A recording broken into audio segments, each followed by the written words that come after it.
Hello friends, very good evening. आज जो कहानी मैं आप लोगों को सुनाने जा रहा हूं उसका शीर्षक है सूरमा। गौतम बुद्ध के समय की कहानी है। एक समय गौतम बुद्ध एक गांव में अपने शिष्यों के साथ संदेश देने के लिए रुके थे। उसी गांव में एक हाथी था जो बूढ़ा हो गया था।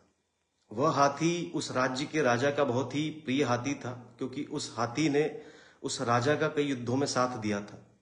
और ना ही सिर्फ युद्धों में साथ दिया था, कई युद्ध में राजा को विजय भी दिलवाई थी। और कुछ क्षण ऐसे भी आए जब युद्ध में राजा की जान भी उस हाथी ने बचाई थी।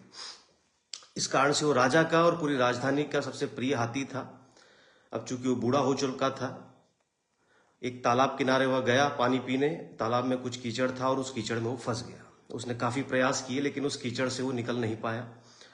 ये खबर जब राजभवन में पहुंची तो राजा ने अपने नए महावत और साथ में कुछ सैनिकों को भेजा कि जाओ उस हाथी को निकाल के लाओ। जब नए महावत और कुछ सैनिक वहां पर आए तालाब किनारे, तो उन्होंने पत्थरों से, रस्सियों से, भाले फेंक कर हाथी को उठाने की कोशिश की। लेकिन हाथी चूंकि बूढ़ा था और भाले के प्रहार से वो और भी कमजोर हो चुका था, तो बिल्कुल नहीं उठ पा रहा था। अब जब इस घटना के बारे में सभी को पता लगा तो गांव के सारे लोग, साथ में राजधानी के लोग भी वहां एकत्रित हो गए तालाब किनारे। और गौतम बुद्ध के शिष्य भी इस सारी घटना को देख रहे थे। जब किसी से हाथी नहीं संभला, अंत में राजा खुद वहां तालाब किनारे आए। राजा को बड़ा दुख हुआ कि मेरा प्रिय हाथी जो बूढ़ा हो गया है और कीचड़ में नहीं निकल पा रहा है।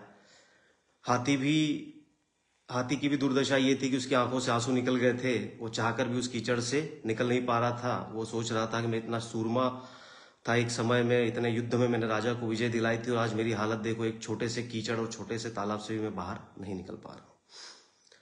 अब बहुत सोच विचार किया राजा ने। अचानक राजा के दिमाग में विचार आया कि इस हाथी का जो पुराना महावत था, जो इसके साथ युद्ध में जाता था और इसकी देखरेख करता था, उस महावत को कहीं से ढूंढ के बुलाओ।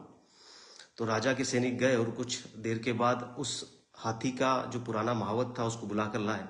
चूंकि वो पुराना महावत भी काफी बूढ़ा हो चुका था, उसने देखा कि राजा के सैनिक और नए महावत उसको भाले भी मार रहे हैं, पत्थर फेंक रहे हैं, रस्सी फेंक रहे हैं। तो जो बूढ़ा महावत था उसने कहा कि ये सब बंद करो, एक काम करो, नगाड़ा लेके आओ। नगाड़ा आया और जैसे ही नगाड़ा बजने लगा, उस हाथी में तुरंत जान आ गई। उसने तुरंत एक छलांग लगाते हुए तालाब से वो बाहर आ गया। चूंकि हाथी सूरमा था, एक क्षण के लिए वो भूल गया कि वो बूढ़ा हो गया था। जैसे ही युद्ध का नगाड़ा बजा, वैसे ही वो उछलकर तालाब से सीधा जमीन पर आ गया। हम उतने ही जवान होते हैं जितनी हम में हिम्मत होती है। हिम्मत से ही इंसान जवान होता है और हिम्मत से ही व्यक्ति बूढ़ा होता है।